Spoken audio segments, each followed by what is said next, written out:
بسم اللہ الرحمن الرحیم۔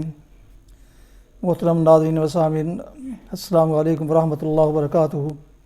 امید ہے اللہ تعالیٰ کے فضل و کرم سے خیریت سے ہوں گے۔ اللہ تعالیٰ آپ کو، آپ کے اہل خانہ کو ہمیشہ اپنے حفظ و امان میں رکھے، آمین۔ راہ ہدایت و نجات کے سلسلے کا ولاگ شروع کرتے ہیں۔ القرآن و حدیث، یہ ولاگ میں اپنے یوٹیوب چینل راہ ہدایت پر روزانہ کی بنیاد پر میں اسے اپلوڈ کرتا ہوں۔ تو شروع کرتے ہیں آج کا ولاگ القرآن و حدیث۔ اعوذ باللہ من الشیطان الرجیم، بسم اللہ الرحمن الرحیم۔ فرحین بما آتاہم اللہ من فضلہ ویستبشرون بالذین لم یلحقوا بہم من خلفہم اللہ خوف علیہم ولا هم یحزنون۔ یستبشرون بنعمت من اللہ وفضل وان اللہ لا یضیع اجر المؤمنین۔ صدق اللہ العظیم۔ ابھی آپ نے سورہ آل عمران کی آیات مبارکہ 170 اور 171 کی تلاوت سماعت فرمائی۔ اب اس کا اردو ترجمہ پیش کیا جاتا ہے۔ فرحین بما آتاہم اللہ من فضلہ، جو کچھ اللہ نے اپنے فضل سے انہیں دیا ہے اس پر خوش و خرم ہیں اور مطمئن ہیں کہ جو اہل ایمان ان کے پیچھے دنیا میں رہ گئے ہیں اور ابھی وہاں نہیں پہنچے، ان کے لیے بھی کسی خوف اور رنج کا موقع نہیں ہے۔ وہ اللہ کے انعام اور اس کے فضل پر شاداں و فرحاں ہیں، اور ان کو معلوم ہو چکا ہے کہ اللہ مومنوں کے اجر کو ضائع نہیں کرتا۔ تفسیر سماعت فرمائیے۔ جو کچھ اللہ نے اپنے فضل سے انہیں دیا ہے اس پر وہ خوش و خرم ہیں۔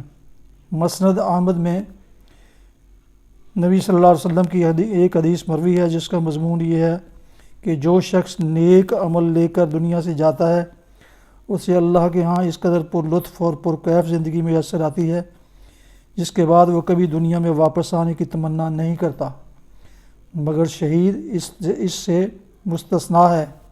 وہ تمنا کرتا ہے کہ پھر دنیا میں بھیجا جائے اور پھر اس لذت اور اس سرور اور اس نشے سے لطف اندوز ہو جو راہ خدا میں جان دیتے وقت حاصل ہوتا ہے۔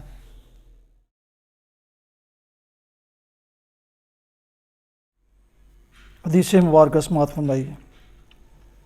حضرت ابن عمر رضی اللہ عنہما سے روایت ہے، رسول اللہ صلی اللہ علیہ وسلم نے فرمایا، جب 3 آدمی ہوں تو تیسرے کو چھوڑ کر 2 آدمی آپس میں سرگوشی نہ کریں۔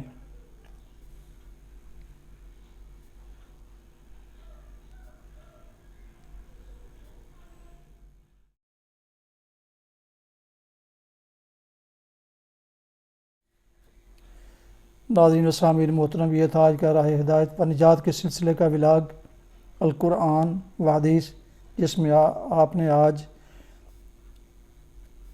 سورہ آل عمران کی آیات مبارکہ 170 اور 171 کی تلاوت، ترجمہ اور تفسیر سماعت فرمائی۔ اس کے علاوہ ایک حدیث مبارکہ بھی آپ کی خدمت میں پیش کی گئی۔ یہ ولاگز میرے یوٹیوب چینل راہ ہدایت پر اب روزانہ کی بنیاد پر اپلوڈ کیا جاتا ہے۔ جن دوستوں نے ابھی تک میرے اس یوٹیوب چینل راہ ہدایت کو سبسکرائب نہیں کیا، ان سے گزارش ہے کہ اسے سبسکرائب کر کے اور لائک کر کے بیل آئیکن کو ضرور پریس کریں تاکہ آئندہ آنے والے روزانہ کے حساب سے آنے والے روحانی اور قرآنی ولاگز ان تک باقاعدہ اور بروقت ملتے رہیں۔ اللہ تعالیٰ آپ کا حامی و ناصر ہو۔ اللہ تعالیٰ آپ کو، آپ کے اہل خانہ کو ہمیشہ اپنے حفظ و امان میں رکھے، آمین۔ اپنا بہت خیال رکھیے گا۔ دعاؤں میں پاک وطن، والدین، اعزہ و اقارب، دوست و احباب کے علاوہ اس ناچیز کو بھی شامل فرمائیں تو انتہائی مشکور ہوں گا۔ شکریہ۔ السلام علیکم ورحمۃ اللہ وبرکاتہ۔ پاکستان زندہ باد۔